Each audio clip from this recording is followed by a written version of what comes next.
Կենտրոն հեռուստաընկերություն, երեկ Արարատ Միրզոյանը լեհական հեռուստաալիքին տված հարցազրույցում մասնավորապես ասել է, որ ադրբեջանական կողմն առաջ է քաշում որոշակի նախապայմաններ, մենք չենք կիսում այդ օրակարգը, եթե դեռ կան, նախ խնդրեմ հստակեցնեք էլի, որոնք են այդ նախապայմանները եւ ի վերջո, եթե դեռ կան այդ նախապայմանները եւ որոնք հայկական կողմը չի կիսում, այդ դեպքում ինչպես ենք պնդում, որ Երևան-Բաքու խաղաղությունն այլևս փաստ է, երեկ էլ խորհրդարանում մեծամասնությունը Երևան-Բաքու խաղաղության մասին հայտարարություն ընդունեց։ Շնորհակալություն։ Խաղաղությունը փաստ է նրա բերումով, որ երկու երկրները հաստատել են, համաձայնվել են, որ հաստատում են խաղաղություն եւ նախաստորագրել են խաղաղության պայմանագիրը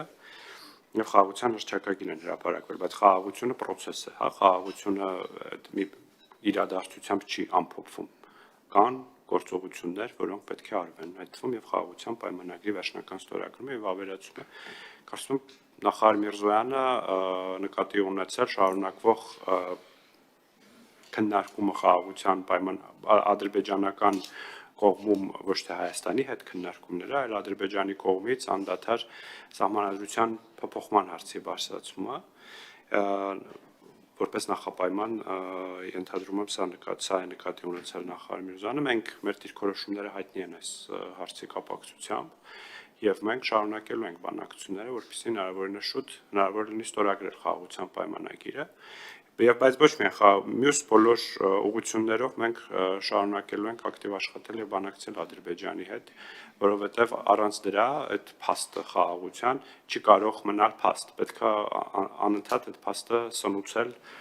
բանակցություններով, աշխատանքով, քննարկումներով։ Այսինքն սահմանադրության փոփոխությունը միակ նախապայմանն է մնացել ադրբեջանական կողմից։ Ես ճիշտն ասած ադրբեջանական կողմը չեմ ներկայացնում եւ միշտ հորդորում եմ իմ լրագրող գործընկերներին հարցերը հղել ադրբեջանական կողմի դիրքորոշումները բարձրելու համար, բայց այս պահին ինձ հայտնի հարցը, որը Ադրբեջանը բարձրացնում է խաղաղության պայմանագրի ստորագրման ճանապարհին, դա սահմանադրության հարցն է։ Եվ ես էլ ներողություն հավելեմ ձեր հարցի երկրորդ հատվածին,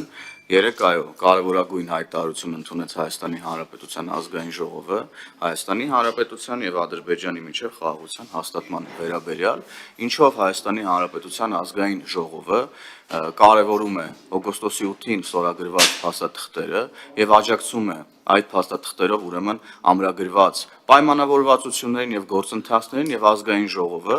իր լիազորությունների տիրույթում որպես խորհրդարանական պետության ուրեմն գերագույն մարմին ամեն բան անելու է որպեսի խաղաղության գործընթացը հաջողությամբ պսակվի։ Ես նաև պետք է այստեղ չեմ կարող չառանձնացնել, որ երեկվա այդ հայտարարության թե քննարկմանը, թե քվեարկությանը չի մասնակցել խորհրդարանական ընդդիմությունը, եւ խորհրդարանական ընդդիմությունը ըստ էության փախել է դահլիճից դրա նախորդ հարցի քննարկման եւ քվեարկության պահին, իսկ նախորդ հարցը հիշեցնեմ կիբերանվտանգության մասին մայր օրենքներ, որը ուղիղ կապ ունի Հայաստանի Հանրապետության պաշտպանության հետ, ուղիղ կապ ունի եւ ընդդիմությունը հայտարարություն արեց, որ մեր համար չափազանց կարեւոր է այս նախագիծը, մենք պետք է գնանք եւ քննարկենք, գանք եւ մեր դիրքորոշումը արտահայտենք արդեն եւ չվերադարձավ դահլիճ, որպեսի չմասնակցի, ուրեմն Հայաստանի Հանրապետության համար կարևորագույն, ուրեմն այս իրադարձության վերաբերյալ հայտարարության ուրեմն քննարկմանը եւ ըստ էության սա ես ուզեցա ցանկացա պարտադիր շեշտել, որպեսզի մեր քաղաքացիները հասկանան, թե ուրեմն խորհրդարանական ընդդիմությունը նաեւ ինչ օրակարգերով է առաջնորդվում։